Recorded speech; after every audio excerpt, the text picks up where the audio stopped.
E vocês, galerinha?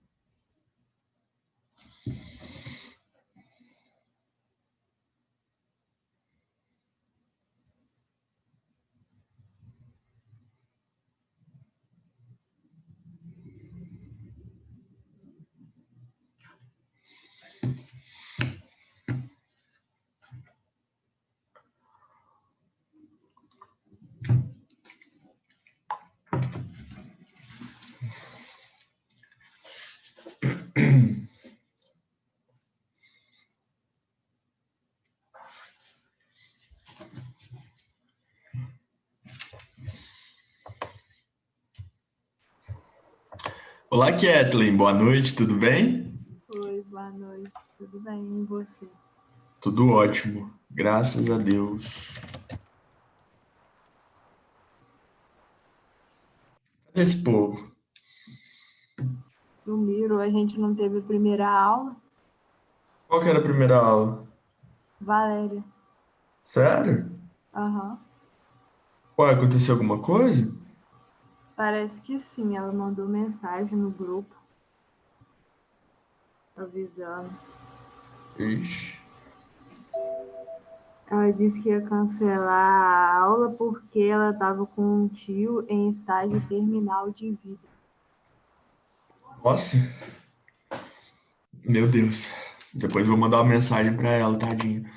Enfim. Isso. Bom, sigamos, né? E o nosso conteúdo aqui. Hoje vou falar de um trabalho. Ah, deixa só um minutinho. Então, pessoal, a gente segue, né? Começando nossa aula agora. É, Vou falar agora do trabalho final, que vai ser, né? Vou fazer as explicações gerais a respeito do trabalho final. E aí nós vamos tirar as dúvidas inerentes, né? Um trabalho no valor de 20 pontos. De neuromarketing, né? Não, mas é sério, a gente vai falar do trabalho mesmo. E é importante a gente já discutir, porque assim, aí vocês têm 1 mês e 4 dias para fazer o trabalho. Vai falar, professor, não deu tempo. Cara, dá para você fazer, tipo, uma frase de trabalho por dia, né? Tipo assim. Então, bem, olha, pessoal, para a gente não perder muito tempo, enquanto o pessoal vai entrando aí também, valorizando, né, a presença dos que já estão aqui, nossa última aula, o conteúdo ele era extenso, é um conteúdo meio denso, então acabou que não deu para a gente finalizar. Eu vou fazer o seguinte, então eu vou retomar de onde eu parei, porque aí quem não está presente, não entrar, vê, né, assiste a gravação, e para a gente entrar no conteúdo novo. Então eu vou tentar fazer assim, eu vou finalizar a explicação, aí eu falo o trabalho final, e aí eu entro no conteúdo novo nosso, certo? Bem, então, ao final da nossa última aula, é... uai, file, aqui. Vocês estão vendo a tela aí, pessoal? Sim, sim. Bom, então ao final da nossa última aula, né, eu encerrei a aula com aquela pergunta que até a gente fez alguns esclarecimentos em relação ao raciocínio, né? No final das contas, o domínio da tecnologia, a gente viu que fica sempre com o detentor daquela tecnologia, a pessoa que gerou aquela tecnologia, que vai ser transferida, tá certo? E aí eu falei para vocês, né, que eu ia falar a respeito do caso da TikTok, que é um caso bem atual agora, que diz respeito muito a essa questão da do domínio e da transferência ou não de tecnologias, né?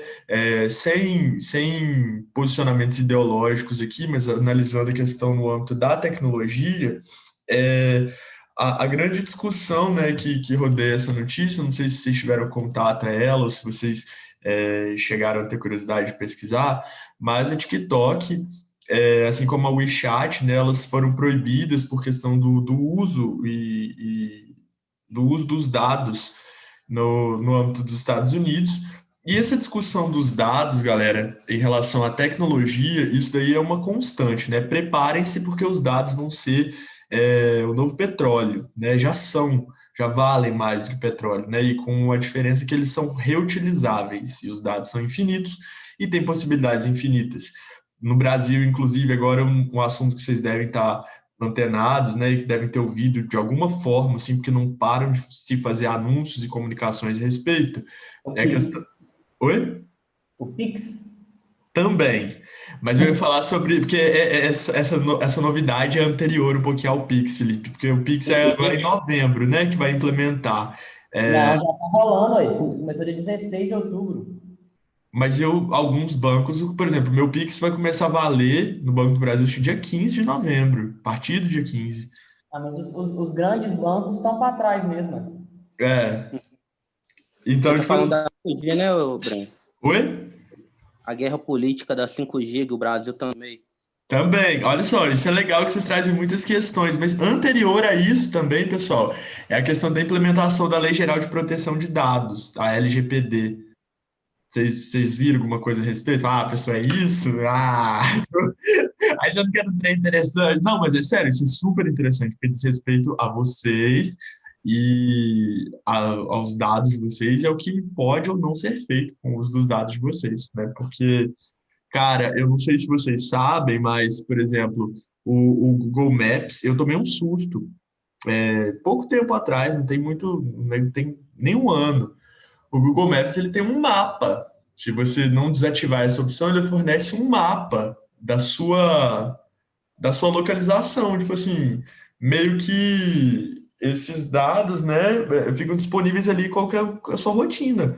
Onde você foi, se você saiu da sua rota, quando você foi. E isso pode ser usado de N maneiras, desde para te vender produto, desde para poder ter controle. Então, a Lei Geral de Proteção de Dados, ela entra muito no sentido, assim, de articular essa o uso desses dados, né? Em países europeus, em potências europeias, isso já é uma discussão muito frequente. Inclusive, alguns usuários eles podem solicitar a exclusão total. Eu quero que apague os meus dados, não faça nada com os meus dados. E essa foi uma discussão que entrou aí nessa disputa tecnológica em relação à transferência de tecnologia do TikTok, porque se você não transfere a tecnologia do controle e uso dos dados, né, num sistema fechado, você não consegue trazer o uso dessas informações, o que está sendo feito com elas e o controle em relação a isso para quem detém poderes. E aí a gente viu que a dimensão governamental, independente de qual governo seja, ela está ali dentro da hélice tríplice. E aí a gente vê que esse modelo está em atuação, né? E que o que a gente viu anteriormente não é tipo assim, balela ou não é um negócio muito distante. A hélice tríplice ela se aplica a qualquer realidade. Todo governo, todo mercado e todo centro de pesquisa, produção de inteligência, eles têm que atuar em sinergia em alguma medida, entendeu? Hum. Então não é o presidente fulano de tal, não é o prefeito fulano de tal, não é o chefe de estado fulano de tal. Todo governo, enquanto governo, isso desde as civilizações antigas, ele atua, ele tem esse papel na questão do fomento à tecnologia.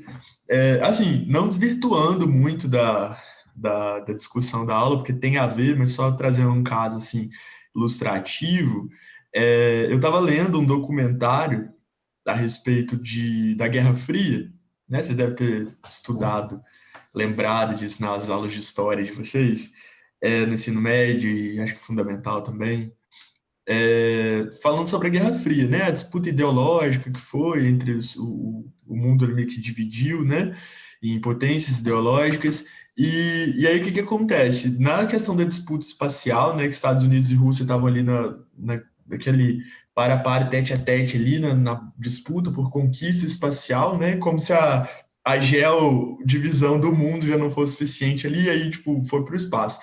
E aí, assim, né, discutindo o que nos cabe aqui do contexto da disciplina em relação a tecnologias. Vocês sabem, né, que na ausência de gravidade, a tinta da caneta não desce. Eu não sei se vocês conhecem esse caso, né? Na ausência de gravidade, a tinta da caneta não desce. E aí, nesse sentido, não tem como você escrever no espaço, né? E aí, dessa forma, a NASA, né, desenvolveu uma caneta que você consegue escrever no espaço, com uma tecnologia que consegue se escrever no espaço. Aí, não vou lembrar da agência russa de inovação, mas tipo, de inovação, né, de pesquisa espacial.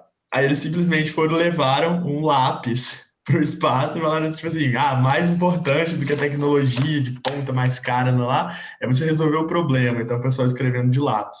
E aí a discussão vai para um outro sentido, né? Mas eu achei legal trazer isso, assim, porque ilustra. Acabou que depois a discussão não era essa, né? Inclusive a NASA tinha já levado lápis para se inscrever, mas a ideia era fazer testes, né, em relação ao uso de instrumentos.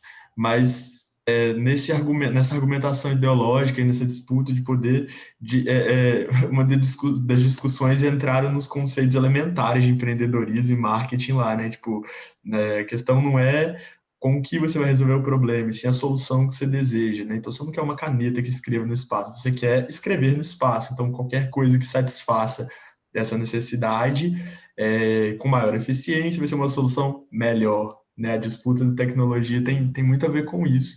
E achei, assim, só interessante, né, que esse conceito, essa noção filosófica, entre aspas, né, do marketing, da ciência, ela está lá atrás, né, desde os idos de 1960, e é engraçado, assim, como que a essência se manteve e a gente só traz novas roupagens, né? Eu não sei vocês, mas eu tenho nesse período de quarentena me lido muito a respeito assim de transformações, tendências, futurismo. Eu não sei se eu cheguei a falar com vocês a respeito de uma área de estudo, é um campo de estudo mesmo. Depois, se vocês tiverem interesse em pesquisar, né, ler a respeito, digitem lá futurismo. E não tem nada a ver com coisa mística ou astrologia, não é nada disso. É o futurismo enquanto uma análise de tendências e de informações, de fluxos de acontecimentos e eventos em nível global que nos traz algumas tendências sobre o futuro, né? E aí a gente, falando no âmbito de tecnologias, se a gente para pensar, né, por exemplo, nos achados do Stephen Hawking, e assim, as proposições, né, que ele tem, e muitos outros estudos sobre futurismo, a gente fica parando para pensar assim que não é no sentido de alarmar ou de ter algum discurso apocalíptico, nada disso. Nós somos profissionais aqui, engenheiros, praticamente, né, são 75%, né, engenheiros já, e a gente precisa entender a maturidade e a noção com a qual a gente precisa levar essas discussões sobre tecnologia, como que esses estudos apontam, assim, o Stephen Hawking, ele é meio apocalíptico, assim, no sentido de falar que a Terra vai se esgotar, que a gente vai ter que colonizar outros planetas, e aí vem toda uma discussão sobre colônias espaciais, colonizar Marte. Assim, fica até parecendo filme de tecnologia científica. Mas, se a gente for parar para pensar,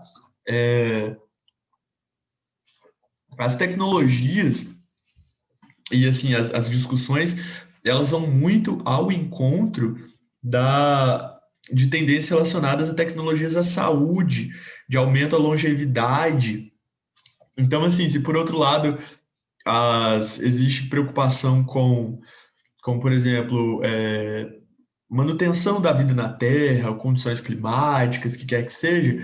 Por outro lado, nós temos discussões assim que vai ser de tecnologias que vão produzir comida em laboratório, que a produção de alimentos ela vai conseguir ganhar mais escala. Então isso acaba impactando a fome, né, no combate à fome, à pobreza. Espera aí que tivemos uma participação no chat. Ah lá, falei, Felipe?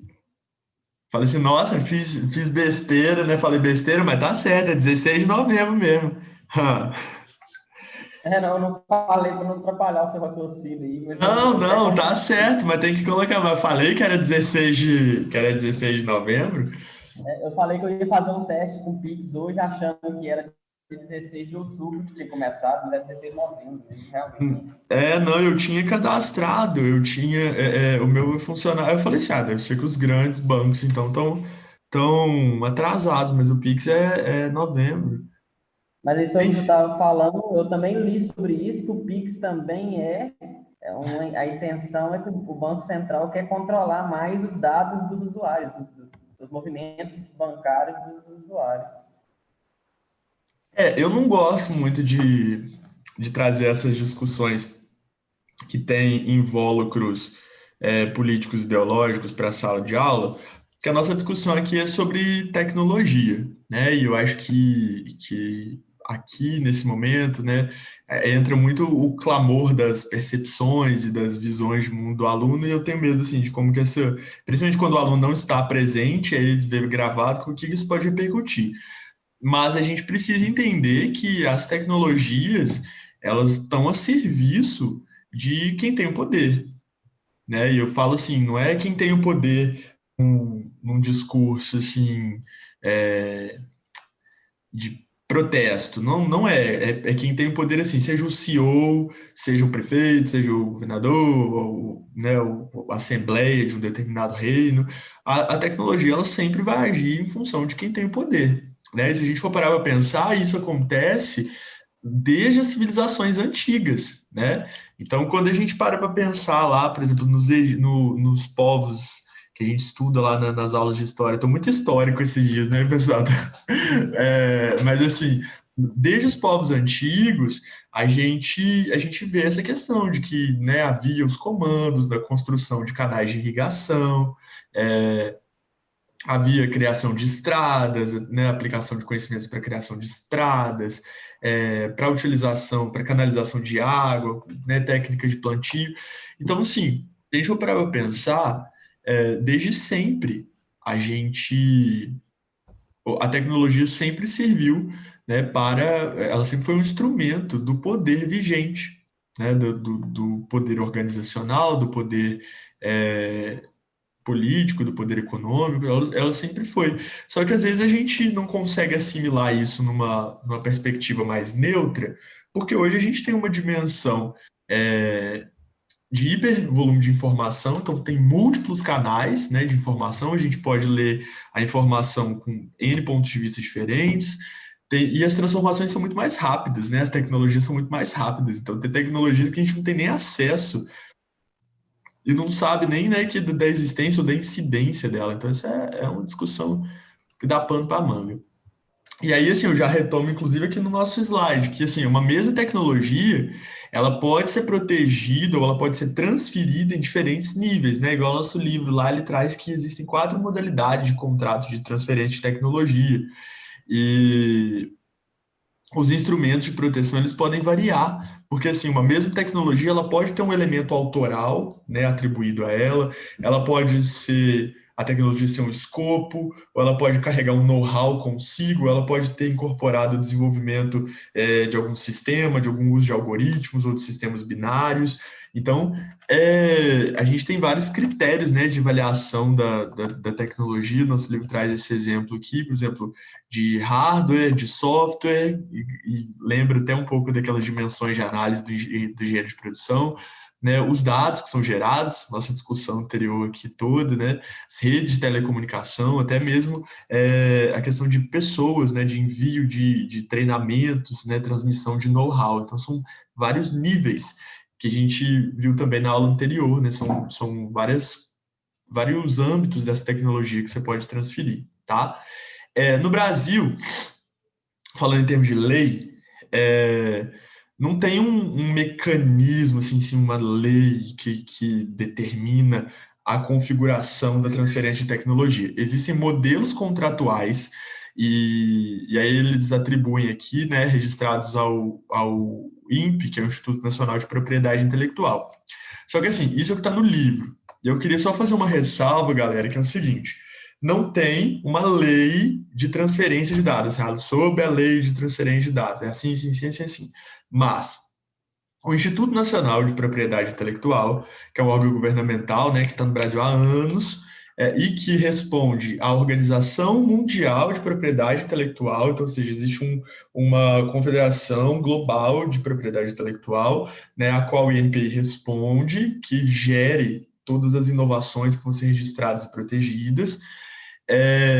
eles têm modelos contratuais. Só que, assim, na prática, o que acontece? Esses modelos de contrato, a condução desses contratos, eu vou até tirar o compartilhamento da tela aqui para vocês entenderem, né? Para vocês prestarem mais atenção em mim aqui, como que isso acontece. Existem estruturas, e assim, quando a gente fala aqui de gestão da inovação tecnológica, a gente tem que entender que a gente está falando, inclusive, de novas formas organizacionais, ou seja, novos tipos de organização.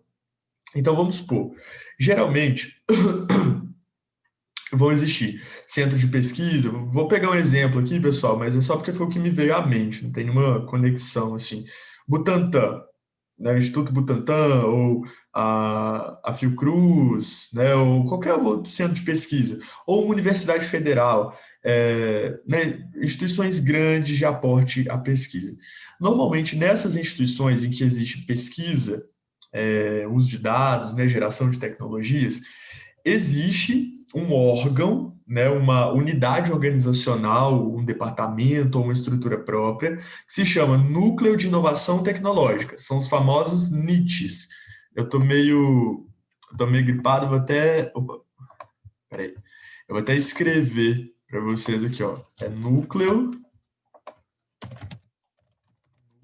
de Inovação Tecnológica. Tá? E esses núcleos de inovação tecnológica, né, cuja sigla é NIT, eles são os escritórios de ligação dessas agências com os produtores de tecnologia. Normalmente, as funções associadas a contratos, modelos de transferência de tecnologia. Então, por exemplo, o Alisson desenvolveu uma tecnologia, ele quer vender ou comercializar ela com o Felipe. Então, o Alisson não tem o know-how para isso, tem dúvidas, né? O INPI, o INPI, que é o Instituto Nacional de Propriedade Intelectual, ele tem umas particularidades, né? O Alisson não é advogado, então ele precisa de um aporte, até mesmo porque existem outras dimensões globais, né, relacionadas ao que se quer inovar, ao que se quer proteger. Então, ele vai procurar um núcleo de inovação tecnológica relacionado a um centro de pesquisa, né, que no caso pode ser uma universidade federal, pode ser um instituto, que eu dou exemplo de Butantan, Fiocruz, que estiver mais próximo dele, e vai procurar fazer esse modelo de contrato para a transferência de tecnologia. Então, existem modelos de contrato, né, que tem algumas referências internacionais e nacionais, e eles vão ser geridos, né, geralmente esses NITs, só para vocês entenderem, os núcleos de inovação tecnológica, são formas organizacionais, são estruturas, departamentos, equipes, que são multidisciplinares. Então, lá você vai ver engenheiros trabalhando, inclusive, eu fiz o meu estágio de conclusão de curso num núcleo de inovação tecnológica. E a minha chefe era uma engenheira de alimentos, tipo assim, a chefe de todo mundo era uma engenheira de alimentos, e o meu chefe, tipo, direto, né, meu supervisor de estágio, era um engenheiro de produção, e que trabalhava no NIT, com a questão de banco de patentes. Então, isso é bem legal, assim, sabe? E tem advogados, tem administradores, tem contadores, tem profissionais, né, relacionados ao âmbito da gestão tecnologia. E a propriedade intelectual, a gente não pode se esquecer que ela é uma matéria de estudo, ela é um campo de estudo do direito. Então, existem advogados, né, profissionais jurídicos que vão orientar esse processo, esse procedimento da transferência de tecnologia, tá certo? Então, só para vocês entenderem, aqui em Viçosa, por exemplo, tem um núcleo de inovação tecnológica, né, que inclusive foi onde eu trabalhei, e assim, é muito interessante, né? Porque eles têm um papel, inclusive, de articulador e consultor, porque geralmente esse produtor de tecnologia é um professor biólogo, professor bioquímico, ou então é um produtor rural, ou então é um dono de máquina, né, de manufatura, ou é o cara que quer incorporar essa tecnologia. Então, o Nietzsche ele tem essa função, né, de pegar a tecnologia e transformá-la em linguagem jurídica. Ah, professor, legal, e se eu quiser trabalhar num NIT, né? E como que eu faço? Geralmente os NITs, eles têm editais de bolsa, tá? Tipo assim, não é salário, não é CLT a contratação, são bolsas. As bolsas, elas variam entre R$ 1.800 e R$ 4.000, dependendo da função. e da formação, assim, tipo, se a pessoa tem mestrado, doutorado, ou graduação, ou especialização. Então, são bolsas de auxílio técnico, em que você trabalha no escritório e ganha essa bolsa mensal. Aí tem que ficar de olho nos editais, né, de Núcleo de Inovação Tecnológica. Tem o NIT do FV, que é a comissão permanente, acho que é o mais próximo de nós, né, que estamos em Manhuaçu e adjacências, é a Comissão Permanente de Propriedade Intelectual, que está aqui, entendeu? Inclusive, aquele pessoal do Avança Café, eu não sei se vocês vão lembrar, né, tipo, da palestra que teve, o pessoal da Avança Café, que foi aí falar sobre isso, talvez se eles tivessem ido agora, né, essa discussão tivesse mais madura na cabeça de vocês, mas eles foram justamente com essa ideia, né, de tentar prospectar tecnologias ou fomentar em vocês, né, enquanto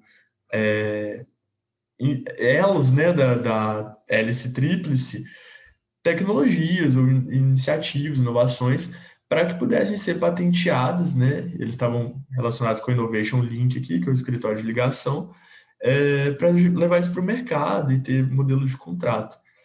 Então, sim, talvez fosse agora, né, o momento deles irem, mas era justamente isso que eles estavam tentando materializar. E quando a gente não está numa discussão tão latente assim, igual aqui agora que a gente está falando praticamente toda a aula de tecnologia, de contratos, de estruturas organizacionais diferentes, a gente fica meio abstrata, né, a discussão. Talvez se eles tivessem ido hoje, a gente tivesse tido muito mais visão, né, até mesmo para explorar mais deles. Mas, enfim, ficou o contato aí também, ficou essa ponte. Acho que é importante só lembrar, né, das coisas que a gente já viu ao longo do curso. Voltando, então, meus queridos, quando a gente está falando das estruturas, né, dos modelos, dos tipos de contrato, existem hoje quatro tipos, né, de contrato de transferência, que é o contrato de licença de patente, né, o que é patentear. Quando na próxima aula a gente vai ver, né, os modelos de proteção intelectual, mas de modo geral esse primeiro tipo de contrato é quando você autoriza, né, a replicação da sua tecnologia, a replicação do seu negócio para um outro cliente, para outro usuário. Quando você está fazendo a licença do know-how, né, que ali você tá pegando algum saber industrial, algum segredo de indústria, né, algum conhecimento em relação a método e autorizando a replicação, igual acho que foi o Felipe que deu o exemplo na última aula da questão do filme, né, Fome de Poder, da história do McDonald's, alguém tinha dado esse exemplo. E, né, a questão daquilo, né, do licenciamento do uso, do método, do processo, de algum segredo industrial. A licença de programa de computador, que é questão de quando você tem o uso de algum algoritmo, você consegue produzir algum software ou hardware ou algum, né, sistema binário cujo uso traga inovação tecnológica e se queira transferir essa inovação, né? Ou então a questão de topografia e circuitos integrados, aí, que tem mais a ver com suas áreas próprias e tem a ver com o uso também dessas informações que nascem desse tipo de conhecimento, tá? São os modelos mais comuns que podem ser acompanhados por um núcleo de inovação tecnológica, tá certo? Aqui, né, só achei legal trazer o processo de transferência de tecnologia que o nosso livro ele ilustra, ele redunda, que é a questão né, que você tem o detentor do conhecimento aqui, né, que tem o know-how e o know-why, né, o porquê da tecnologia, né, saber porquê, saber o escopo, a finalidade daquela tecnologia, né? Então, assim, não só o saber como, né, saber o método, tem que saber porquê, para quê, né, e como aplicar. Né? Você vai ter aqui o mediador do contrato, por isso que eu expliquei para vocês a questão dos niches, né? Que quando a gente lê lá no nosso livro, como é que mediador seria esse? Geralmente são formas organizacionais especializadas, e nós temos, né, o absorvedor de conhecimento que coloquei, mas a pessoa que vai incorporar essa tecnologia, que vai comprar, entre aspas, nessa tecnologia, que são os engenheiros de sistema, que eles dão um exemplo aqui, mas são as pessoas que vão articular essa tecnologia em um processo produtivo, tá? Eu acho que isso aqui é o mais, assim, não é bonito, é bonito, né? Acho que é o mais bonito da engenharia de produção, porque se for para pensar, cara, é uma discussão muito de humanas isso que a gente está fazendo, mas quando você tem a tecnologia lá, por exemplo, produzir, sei lá, esse ventiladorzinho aqui para incorporar no computador e evitar o risco dele explodir, sei lá, tipo, isso aqui que parece uma bobeirinha, vai entrar, a gente tem que abstrair esse conceito, essa teoria e levar isso para o, né, levar isso para o âmbito das relações comerciais. Isso é muito massa, assim, se a gente for parar para pensar, né? Que tem toda uma engenharia ali de produto, de processo, de rótulo, de embalagem, de máquina, de transformação, e simultaneamente está ali todo um processo institucional, né? Que a gente chama de engenharia organizacional dentro dos campos da engenharia de produção, que eu acho uma das áreas mais legais, assim, tipo, acho isso uma das áreas mais interessantes de você viver na prática. Bem, ficou alguma dúvida em relação à transferência de tecnologia, pessoal?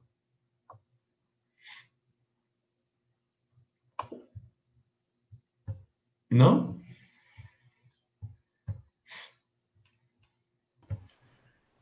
Não, eu entendi perfeitamente. Show de bola, então. Bem, acho que deu tempo de quem queria entrar, quem não entrar, entrasse, né? Mas brincadeira, assista na gravação. Vou explicar para vocês, então, o nosso trabalho final, tá certo? O que que se espera dele, quanto vale, o que fazer, para quando, onde, o 5W2H, né? O que, quando, como, onde, por quê e quanto, né? Tipo, vamos lá. Então ele vale 20 pontos. Oi, alguém tinha feito uma pergunta? Tá. Então ele vale 20 pontos, é para entregar dia 25 de novembro, somente no AVA, tá? Não pode me entregar no WhatsApp, não pode me entregar no e-mail, no AVA. A tarefa, ela é básica, ela é simples, ela vai consistir então em vocês proporem um novo negócio. Ah, professor, tem que criar empresa de novo? Não, não necessariamente. Vamos expandir nosso mindset. Negócio não quer dizer empresa. Negócio é tudo aquilo que é passível de negociação, é o produto de uma negociação. Então, pode ser uma empresa se vocês tiverem fôlego e energia e vontade de fazer, mas pode ser também um produto ou um método. A gente falou aqui tanto de método, pode ser um método relacionado à gestão da inovação tecnológica. Ele tem uma aplicação comercial. Aqui é um método que, relacionado à gestão da inovação tecnológica, tem aplicação comercial simulando que você quer vender. E aí a gente viu lá as tecnologias possíveis, pode ser uma tecnologia de processamento de dados, pode ser uma tecnologia de cliente. É claro, pessoal, que eu sei que vocês vão, né, já dizer, professor, mas muito difícil, tem muita tecnologia, como que eu vou buscar? Claro que a gente vai ser mais ou menos flexível, que também não é pegar um trem copiado e colado que já existe, né? Mas assim, com essa necessidade absoluta de inovação.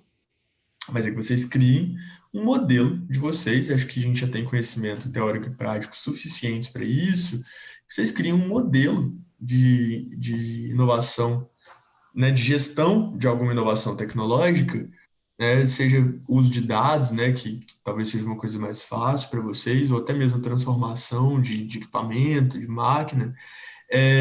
E aí, assim, esse negócio que vocês pensarem, que pode ser um método, né, não precisa talvez ter protótipo, não precisa ter nada disso, você vai escrever o nome do negócio, né, o que que você pensou para gerenciar uma tecnologia, como que ele funciona, basicamente, né, a operação do mesmo, o que que consiste a operação, quais são os recursos que demandam na implementação desse projeto, ele usa dados, ele tem algum insumo específico, ele tem algum material específico, qual mercado que vai ser a atuação dele, beleza? Qual que é o perfil do cliente, se é um cliente organizacional, se é consumidor final, levando em consideração que a gestão da inovação tecnológica, eu estou partindo meio que da premissa que todos vocês praticamente vão ter clientes organizacionais, vão ser negócios B2B, né? Então, estou levando em consideração isso. Uma outra questão também diz respeito à análise, né, de quem seriam potenciais concorrentes, que inclusive esses concorrentes vão ser... É que eu pulei um, né?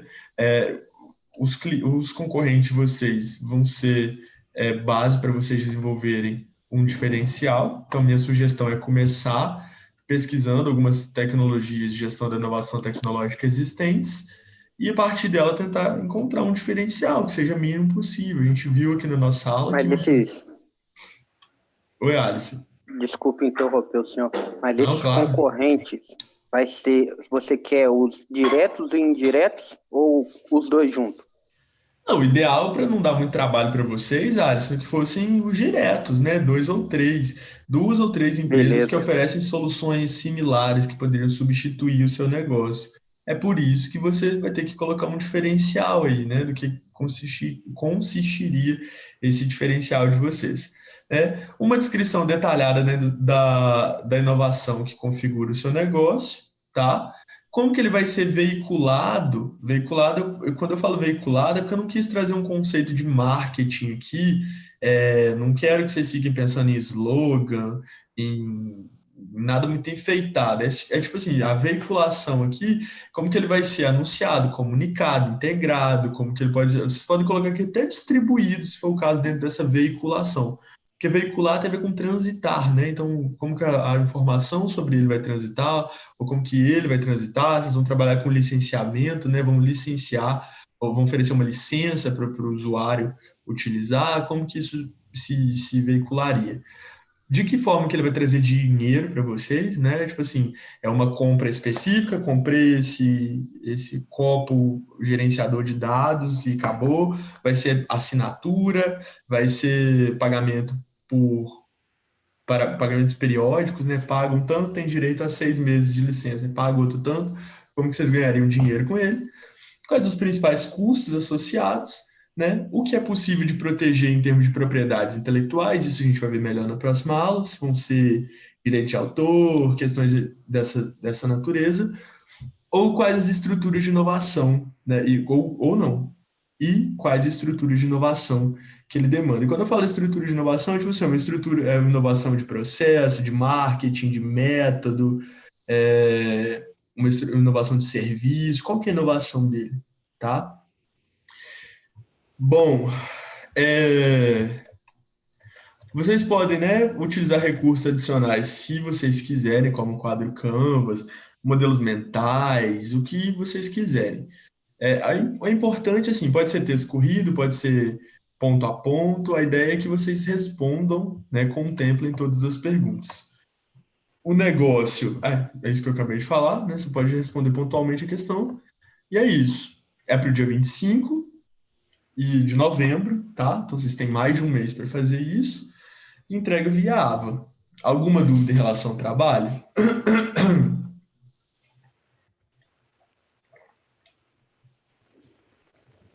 Só na hora que a gente começar que nós vamos ter. Exatamente, como diz o Coldplay, if you never try, you never know.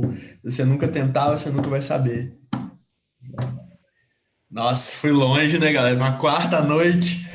Enfim. Bom, é isso então. Então vamos tacar pau. Oi? Fazer um trabalho desse aí por 20 pontos, por exemplo, fazer um trabalho desse, se eu gerar uma coisa, uma inovação tecnológica de negócio, eu ia ficar rico, rapaz. E não...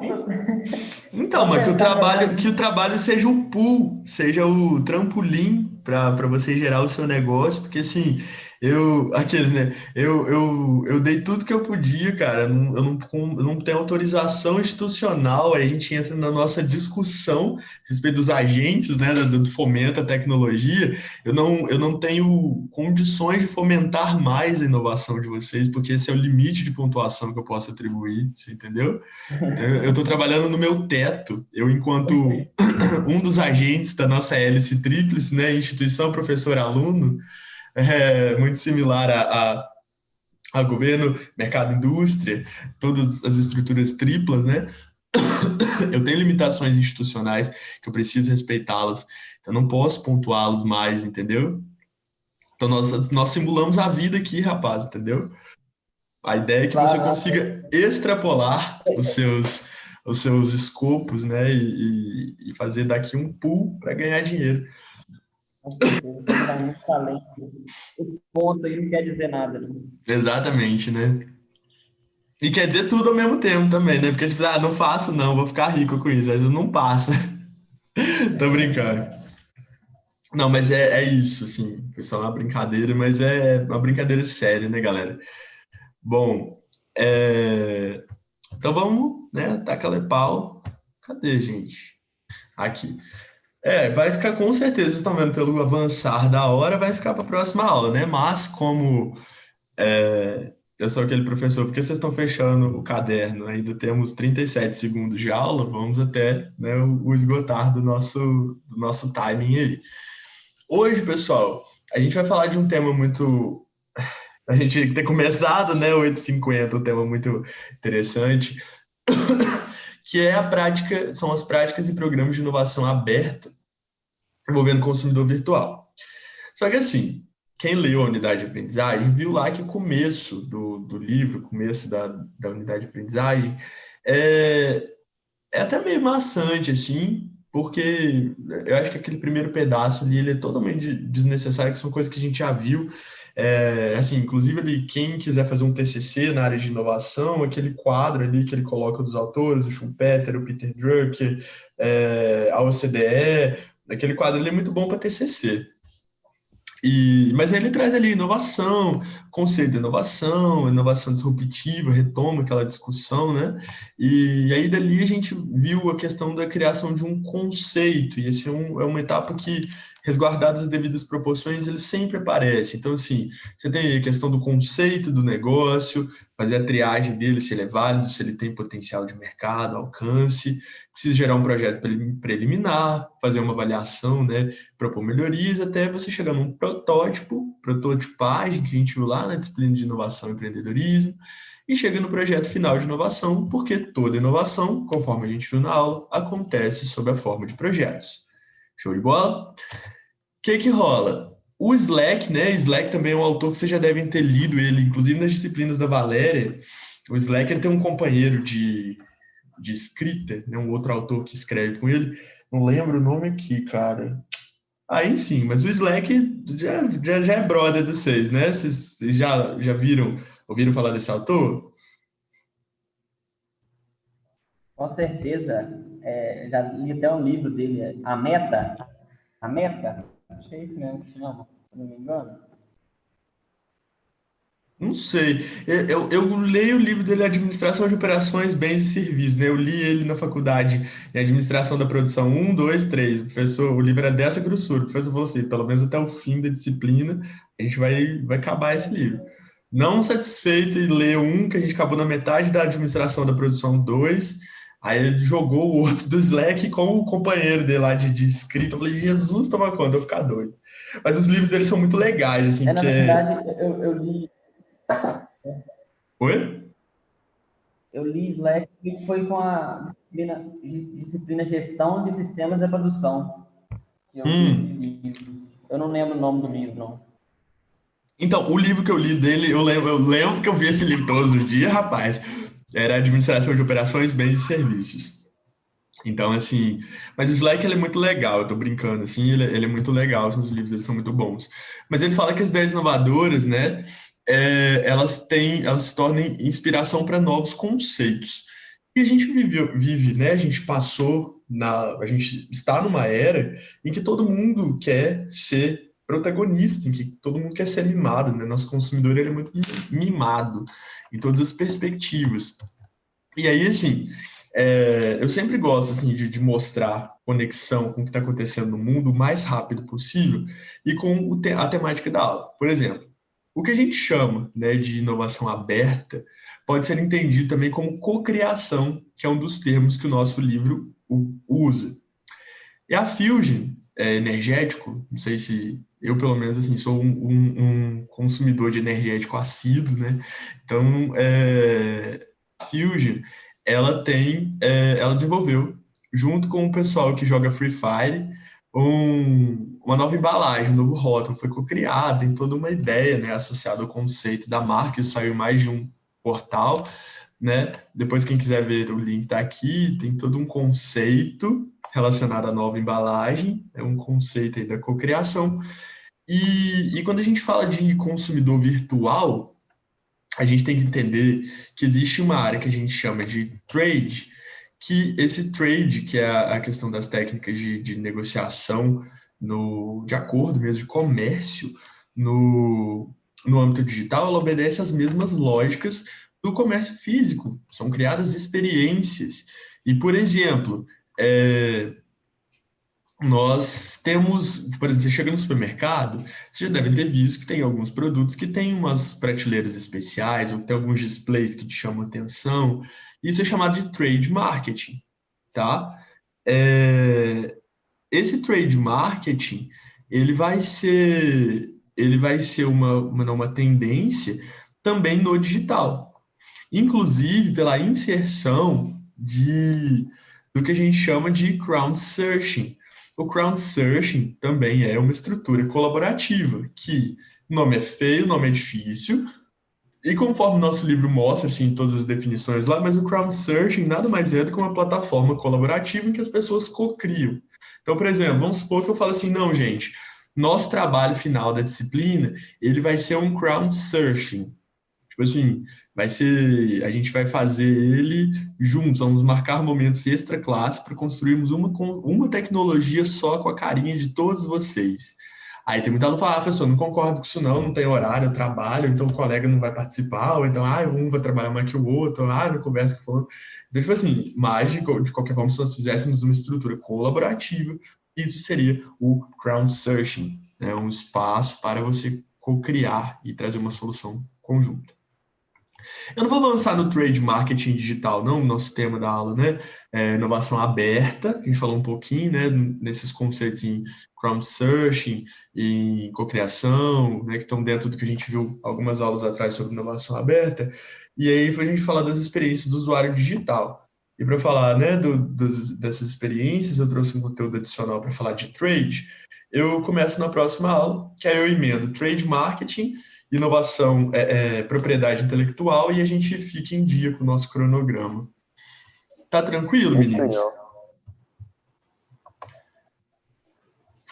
Acho que deu para render, né, galera? Um pouquinho, né? Nossa senhora! Trabalhando bem hoje, né? É um assunto muito interessante, né? Desperta a atenção da gente mesmo. A discussão não rende, né? Não rende, a discussão não para de render, né? Tipo, não acaba. Ô, Brento. Oi, Alisson. Me tira uma dúvida. Igual, a inovação hoje, a pessoa com um determinado conhecimento, sem propor a ele a criação de uma tecnologia, ela é considerada uma inovação ou não?